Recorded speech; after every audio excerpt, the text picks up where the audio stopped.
ಜನಸ್ಟ್ರು ನ್ಯೂಸ್ಗೆ ಸ್ವಾಗತ. ನಾನು ನಿತಿನ್ ಮಂಜುನಾಥ್. ಹುಬ್ಬಳ್ಳಿಯಲ್ಲಿ SV ಸಂಕನೂರು ಹೇಳಿಕೆ. ವಿಧಾನ ಪರಿಷತ್ ಚುನಾವಣೆಗೆ ಪೂರ್ವ ಸಿದ್ಧತೆ ಪೂರ್ಣ.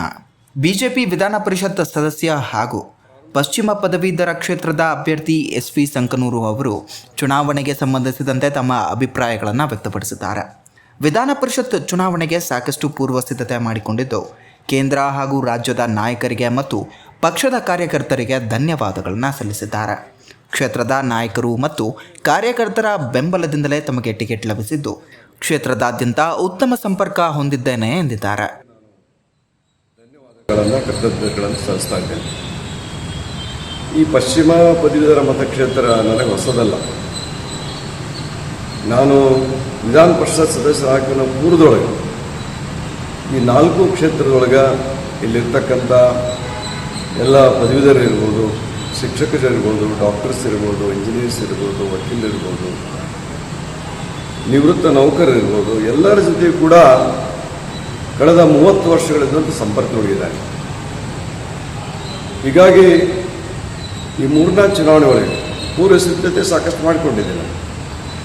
ಒಟ್ಟು 4 ಜಿಲ್ಲೆಯೊಳಗೆ ಉತ್ತರ ಕನ್ನಡ ಸುಮಾರು 88,000 ಮತ್ತು ಬೆಳಗಾವಿ ಜಿಲ್ಲೆಗಳನ್ನು ಒಳಗೊಂಡಿರುವಂತಹ ಈ ಕ್ಷೇತ್ರದಲ್ಲಿ ಈಗಾಗಲೇ ಸುಮಾರು 88,000 ಮತದಾರರ ನೋಂದಣಿ ಮಾಡಲಾಗಿದೆ ಎಂದು ತಿಳಿಸಿದ್ದಾರೆ. ಪಕ್ಷದ ಹಿರಿಯರ ಸಹಾಯದಿಂದ ಹೆಚ್ಚಿನ ಪ್ರಮಾಣದಲ್ಲಿ ನೋಂದಣಿ ಸಾಧ್ಯವಾಗಿದೆ ಎಂದರು. ಸಹಾಯ ಪಡ್ಕೊಂಡು ಮತ್ತು ವಿವಿಧ ನೌಕರ ಸಂಘಟನೆಗಳ ಪದಾಧಿಕಾರಿಗಳ ಸಹಾಯ ಪಡ್ಕೊಂಡು ಹೆಚ್ಚು ಎನ್ರೋಲ್ಮೆಂಟ್, ಪದವೀಧರರ ಎನ್ರೋಲ್ಮೆಂಟ್, ನೋಂದಣಿ ಆಗುವ ಕೆಲಸವನ್ನು ನಾವು ಪ್ರಾಮಾಣಿಕವಾಗಿ ಮಾಡಿದ್ದೇವೆ. ಪದವೀಧರರು ಮತ್ತು ಶಿಕ್ಷಕರ ಸಮಸ್ಯೆ ಕುರಿತು ಸದನದ ಒಳಗೆ ಮತ್ತು ಹೊರಗೆ ಹೋರಾಟ ನಡೆಸಿದ್ದೇನೆ. ನಿನ್ನೆ ಸಹ ಸದನದಲ್ಲಿ ಈ ವಿಷಯಗಳ ಬಗ್ಗೆ ಮಾತನಾಡಿದ್ದೇನೆ ಎಂದಿದ್ದಾರೆ. ಸರ್ಕಾರಿ ನೌಕರರಿಗೆ NSP ಬದಲು OPS ಜಾರಿಗೆ ಒತ್ತಾಯಿಸಿದ್ದು, ಈ ಕುರಿತು ಸರ್ಕಾರದ ಮಟ್ಟದಲ್ಲಿ ಚರ್ಚೆ ನಡೆಸುತ್ತಿದ್ದೇನೆ. 2006ರ ನಂತರ ನೇಮಕಗೊಂಡ ನೌಕರರಿಗೆ ಪಿಂಚಣಿ ಸೌಲಭ್ಯ ಜಾರಿಯಾಗಬೇಕು ಎಂದು CMಗೆ ಮನವಿ ಮಾಡಿದ್ದೇನೆ ಎಂದರು. ಒಂದು ಪ್ರಸ್ತಾಪ ಮಾಡಿ ಹಲವಾರು ಸಮಸ್ಯೆಗಳನ್ನು ಬಗೆಹರಿಸುವಲ್ಲಿ ಯಶಸ್ವಿ ಆಗಿದ್ದೇನೆ. ಇನ್ನೂ ಸಾಕಷ್ಟು ಸಮಸ್ಯೆಗಳಿದ್ದಾವೆ.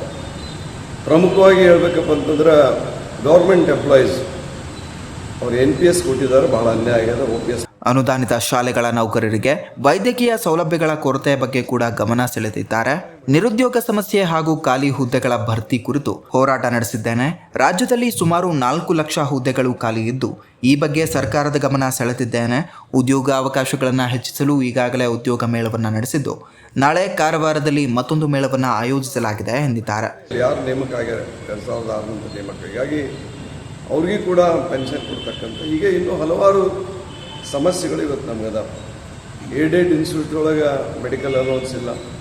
ಅವ್ರು ಏನಾದರೂ ಕ್ಯಾನ್ಸರ್ ಇರ್ಬೋದು, ಬೇರೆ ಬೇರೆ ಭಯಾನಕ ರೋಗಗಳಾತಪ್ಪ ಅಂತಂದ್ರೆ ಅವರು ಟ್ರೀಟ್ಮೆಂಟ್ ತಗೊಳ್ಳಿಕ್ಕೆ ಗೌರ್ಮೆಂಟ್ ಎಂಪ್ಲಾಯೀಸ್ ಸೌಲಭ್ಯ ಕೊಡ್ತಾ ಇದ್ದಾರೆ, ನಮ್ಮ ಸೌಲಭ್ಯ. ಹೀಗೆ ಹಲವಾರು ಬೇಡಿಕೆಗಳಿವೆ. ನಾನು ಪೂರ್ವ ಸಿದ್ಧತೆ ಸಾಕಷ್ಟು ಮಾಡಿಕೊಂಡಿದ್ದೀನಿ. ನನಗೆ ಮತದಾರರಲ್ಲಿ ಬಹಳ ವಿಶ್ವಾಸ ಅದ. ಯಾಕಂದರೆ ಅವರೆಲ್ಲ ಸಮಸ್ಯೆಗಳ ಜೊತೆಗಿದ್ದೀನಿ. ಈ ಸಮಸ್ಯೆ ಬಗೆಹರಿಸಲಿಕ್ಕೆ ಪ್ರಾಮಾಣಿಕ ಪ್ರಯತ್ನ ಮಾಡೀನಿ. ಹೀಗಾಗಿ ಬರ್ತಕ್ಕಂಥ ಚುನಾವಣೆ ಖಂಡಿತವಾಗಿ ಭಾರತೀಯ ಜನತಾ ಪಾರ್ಟಿಯ ಅಭ್ಯರ್ಥಿ ಆಗಿರ್ತಕ್ಕಂಥ ನಾನು ಖಂಡಿತವಾಗಿ ಗೆದ್ದೇ ಗೆಲ್ತೇನೆ ಅನ್ನೋ ವಿಶ್ವಾಸ ನನಗಿದೆ ಅನ್ನೋ ಮಾತನ್ನು ಹೇಳಕ್ಕೆ ಬಯಸ್ತೇನೆ.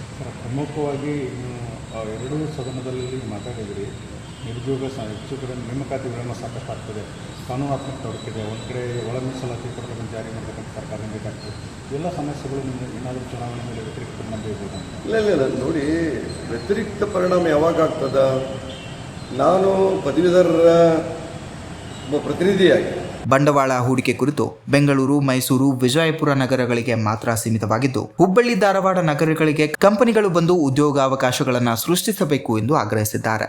ಈ ಬಾರಿ ಚುನಾವಣೆಯಲ್ಲಿ ಖಚಿತವಾಗಿ ಗೆಲುವು ಸಾಧಿಸುತ್ತೇನೆ, ಯಾವುದೇ ಸಂಶಯ ಬೇಡ ಎಂದು ವಿಶ್ವಾಸ ವ್ಯಕ್ತಪಡಿಸಿದ್ದಾರೆ. ಹುದ್ದೆಗಳು ಖಾಲಿ ಇದಾವೆ, ಎಲ್ಲ ಹುದ್ದೆಗಳನ್ನು ತುಂಬಬೇಕಂತಕೊಂಡು ಸರ್ಕಾರಕ್ಕೆ ಒತ್ತಾಯ ಮಾಡ್ತಾ ಬಂದಿದ್ದೀನಿ. ಯಾವುದೂ ಬಿಟ್ಟಿಲ್ಲ. ನಿನ್ನೆನೂ ಕೂಡ ಸದನದೊಳಗೆ ಕೊನೆಯ ದಿನ ಇತ್ತು. ಅಪರವಸಿ ಸಿದ್ದರಾಮಯ್ಯ ಅವರು ಬಂದಾಗ ಅವರು ಬರೀ 2,84,000 ಹುದ್ದೆ ಖಾಲಿ ಇದ್ದವು. 2,84,000 ಅಲ್ಲ, ನಿನ್ನೆ ಹೇಳಿದ್ರು ಅವರಿಗೆ 4 ಲಕ್ಷ ಹುದ್ದೆಗಳು ಖಾಲಿ ಇದಾವೆ. 43 ಇಲಾಖೆ, ವಿವಿಧ ನಿಗಮಗಳು, ವಿಶ್ವವಿದ್ಯಾಲಯಗಳು ಕೂಡಿ ಒಟ್ಟು 4 ಲಕ್ಷಗಳು ಬರೀ 56 ಹುದ್ದೆ ತುಂಬ್ತೀರಿ ಅಂತಕೊಂಡು ಹೇಳಿದ್ದಾರೆ. ಅದು ಸಾಲೋದಿಲ್ಲ ಅಂತ ಹೇಳಿ ನಾನು.